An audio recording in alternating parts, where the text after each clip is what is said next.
The Russian cargo ship Port Olia 4 became the target of a coordinated swarm of long-range UJ-26ER drones, transforming a routine logistical transfer into a strategic shock event. Within hours, thousands of tons of Iranian-supplied military components vanished beneath the waters of the Caspian Sea, generating estimated losses in the hundreds of millions of dollars. But the financial repercussions told only part of the story. This attack shattered long-held assumptions about the security of rear areas, revealing that distance no longer guarantees safety in modern warfare.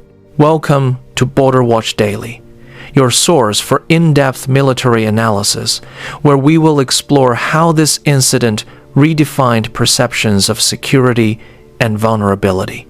At 4:12 a.m., while most of the region still slept, 16 UJ-26ER drones launched from improvised airstrips concealed within Ukrainian territory. There were no bright lights, no roaring engines, no dramatic countdowns, just brief bursts of mechanical noise, quickly absorbed by the cold morning air. Each drone carried a 3.5 kilogram warhead, not large enough to be mistaken for a missile, but powerful enough to breach steel. Their departure was swift, disciplined, almost clinical. One after another, the aircraft accelerated into the darkness, vanishing within seconds from early warning systems. Nothing unusual appeared on radar. No telltale peaks, no obvious signature, just small composite cells entering a long, silent flight profile. This was neither a patrol nor a reconnaissance mission. It was an operation measured in hours, pushing the endurance limits of the UJ-26ER platform, an aerial journey extending far beyond what most defenses would classify as an immediate threat. Far from the launch sites, beyond the front lines and supposed danger zones, a Russian cargo ship lay at anchor, its crew going about their usual duties, unaware that the first phase of a strike operation had already begun. The target was the Port Olia 4, a vessel of 5,700 gross tons and 118 meters in length. It did not look like a frontline asset. It was designed to be what it was, a logistical transporter, operating far from direct combat. On paper, its position reinforced this perception. Anchored in the heart of the Caspian Sea, the ship was well beyond the range traditionally associated with Ukrainian strike systems. No naval patrols hunted there. No missile batteries scanned these waters. The region had long been considered a safe rear area corridor. Yet, inside the hull, the cargo told a completely different story. Approximately 4,200 tons of Iranian-supplied military equipment were distributed across several compartments. Crates of components destined for Shahed 136 and Shahed 238 drones filled the holds. Avionics modules, navigation assemblies, electrical systems, gyroscopic sensors, consignments of 122 millimeter rocket ammunition were also intermingled. In operational terms, this shipment represented production capability, not mere inventory. Analysts would later estimate that the cargo was sufficient to assemble approximately 450 Shahed drones, enough to sustain nearly 18 consecutive nights of long-range attacks. For the crew, none of this altered daily routines. The Caspian still seemed distant, isolated, strategically calm, but security in modern warfare rarely depends on geography alone. Long before the drones left the ground, the operation had already begun in space. Commercial synthetic aperture radar, SAR, satellites, operated by Japanese providers, furnished the initial layer of detection. Unlike optical imaging systems, SAR platforms function independently of darkness, cloud cover, or weather interference. Night, fog, and storms offered no camouflage. Even vessels operating in AIS blackout mode remained visible. Radar reflections reveal the presence of the Port Olia 4 with striking clarity. Analysts scrutinized hull signatures, anchor chain geometry, and drift orientation. Each satellite pass refined the data. For 96 continuous hours, the ship was tracked through 17 distinct orbital passes. Positioning uncertainty was reduced to less than 3 meters. This was not mere observation, but a reconstruction of patterns. Movement cycles, anchoring windows, and micro-adjustments were recorded, compared, and projected. The ship's behavior no longer represented unpredictability. It had become a schedule. A second layer of intelligence confirmed this picture.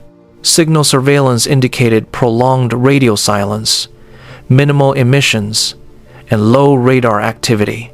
A defensive posture existed, but without urgency. The vessel operated in a reduced signature mode, not in a state of combat readiness. For Ukrainian planners, the objective was no longer detection, but timing. The strike was not to occur at the first opportunity, but during a calculated engagement window, a period when location, movement, and response times aligned perfectly. When that window finally opened, the mission shifted from surveillance to execution. At 5:03 a.m., less than an hour after takeoff, the strike plan was no longer theoretical. The weapon platform remained the UJ-26ER drone, chosen for its endurance, low observability, and long-range penetration capability. Flight parameters were precisely locked. Cruising speed varied between 140 and 165 kilometers per hour, while approach altitude was maintained between 15 and 50 meters above the surface. The calculated operational range extended to approximately 1,500 kilometers. Endurance, not speed, defined survivability. Navigation relied on a hybrid GNSS-INS guidance system, ensuring continuity even in the event of satellite signal disruption.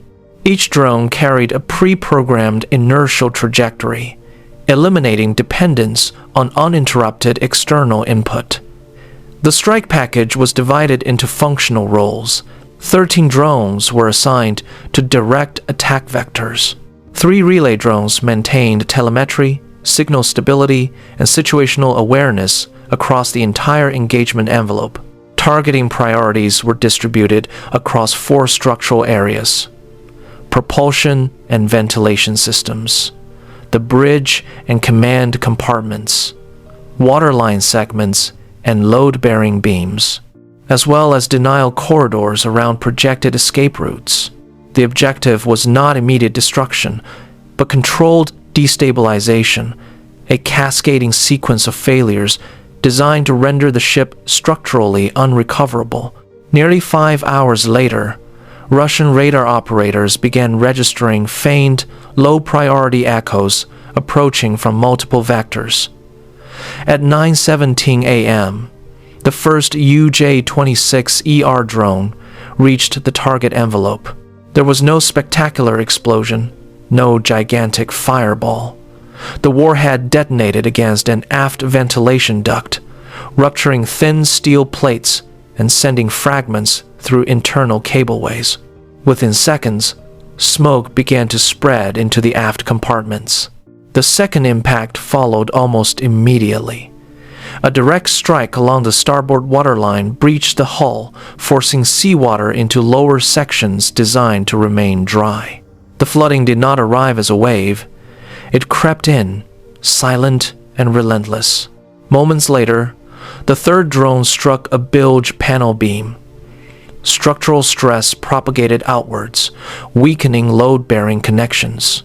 The fourth detonation tore through an electrical compartment, igniting localized fires and severing critical circuits.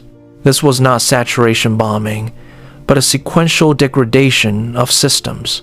In less than 4 minutes and 38 seconds, 3 essential systems began to fail: the main electrical power, damage control circuits, and pump synchronization. Alarms blared throughout the ship. Emergency protocols were initiated, but response times were already collapsing. Inside the hull, the effects worsened. Electrical instability reduced firefighting capability. Flooding increased pressure within compartments. Heat and smoke complicated internal movement. On the bridge, warning indicators multiplied. What initially appeared as isolated damage rapidly escalated into a cascading failure event which standard maritime emergency procedures were never designed to contain. As emergency signals propagated, port authorities reacted according to established procedures. Tugs and a patrol boat were dispatched to the Port Olia 4, moving to stabilize the vessel and support damage control efforts. But the drones were already waiting. 2 UJ-26ER units, assigned to diversionary roles, executed their programmed phase. Their targets were not the rescue vessels themselves, but the access corridors surrounding the distressed ship. Detonations erupted along the projected approach paths. Shock waves rippled across the water's surface, generating debris, spray, and expanding zones of instability. The effect was immediate. Rescue teams were forced to slow down, reevaluate their trajectories, and maintain their distance. This was not an attack on responders, but a denial of proximity. Every second now carried structural consequences. Flooding continued unchecked. Fires spread through compromised compartments. Internal systems deteriorated without external intervention. This delay proved decisive. Approximately 11 critical minutes were lost, a time window that, in maritime emergencies involving hull breaches, often determines survival or abandonment. Inside the vessel, stability margins rapidly diminished. List angles increased. Pump performance degraded. Heat and smoke intensified the operational chaos. Command decisions shifted from containment to evacuation. Crew members abandoned the ship as lifeboats hit the water, leaving behind a vessel no longer fighting for recovery, but sliding irreversibly towards structural failure. By 10:42 a.m., the attack phase was complete. No additional drones were needed. Destruction now followed the laws of physics rather than further strikes. Inside the hull, flooding cascaded through interconnected compartments. Water pressure surged along compromised sections on the starboard side. What had begun as localized breaches evolved into systemic instability. The list angle steadily climbed from 9, 6 to 14, 3 degrees, then beyond 21 degrees. Each change amplified structural stress. Assumptions about internal ballast collapsed. Stabilization thresholds were surpassed. Pumps continued to operate, but performance margins were already lost. Synchronization failures, electrical power instability, and increasing water volumes rendered recovery mathematically improbable. Deep within the cargo holds, mass displacement began. Crates, modules, and ammunition loads shifted under the force of gravity. The ship's center of gravity moved beyond its survival envelope. Steel beams absorbed forces that were never designed to withstand. Audible signs followed: metal deformation, internal impacts, progressive structural fatigue. This was not a sudden sinking, but a controlled collapse. By 12:08 p.m., stability was irreversibly lost.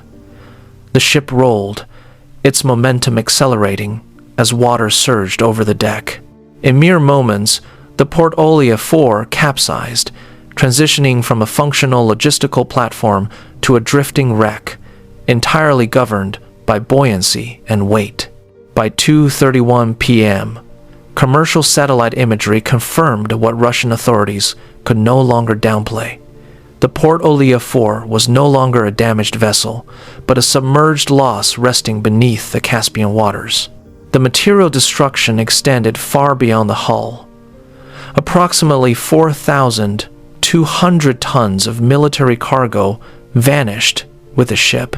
Analysts subsequently estimated the financial impact at nearly $780 million, not including secondary disruptions. Unlike weapons destroyed in storage depots, these losses could not be quickly replaced. The cargo manifest revealed an even greater operational consequence.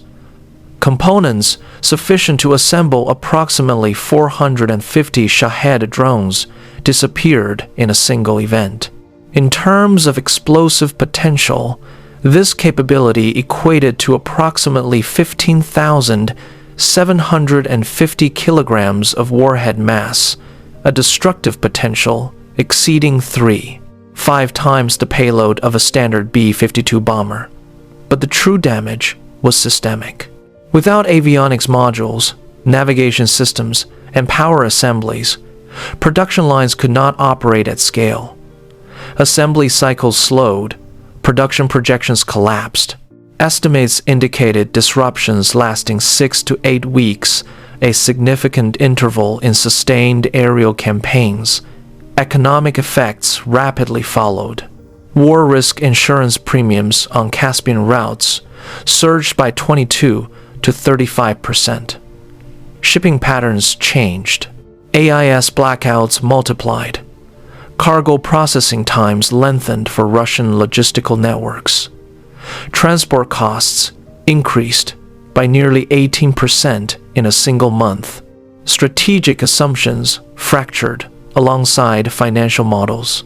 The Caspian Sea, long considered a rear area sanctuary, now existed within an expanded strike envelope. Geographical distance no longer guaranteed isolation. Every shipment carried new uncertainty. In modern warfare, a single sinking had reshaped not only a supply chain, but an entire perception of security. The sinking of the Port Olia 4 was not defined by flames, explosions, or spectacular imagery. Its significance lies in something far more unsettling. Predictability had collapsed. For decades, military logistics relied on a simple assumption: distance creates security. Rear areas remain isolated. Supply corridors are protected by geography alone. Modern warfare has erased that comfort. What unfolded in the Caspian Sea demonstrated a shift that extends far beyond a single vessel. Satellites replaced scouts. Algorithms replaced guesswork. Low-signature drones replaced conventional strike platforms. The battlefield is no longer limited by borders, coastlines, or traditional front lines. It is defined by range. By removing thousands of tons of critical components without deploying a fleet, launching missiles, or engaging in open naval combat, Ukraine revealed a new form of economic and logistical warfare. A war where disruption can outweigh destruction. And perhaps most importantly, a war where fear becomes a weapon. Because after the wreck settled beneath the water, every future shipment carried an invisible question, not if, but when. This event raises a fundamental question. Do you believe rear area sanctuaries still exist in modern conflicts?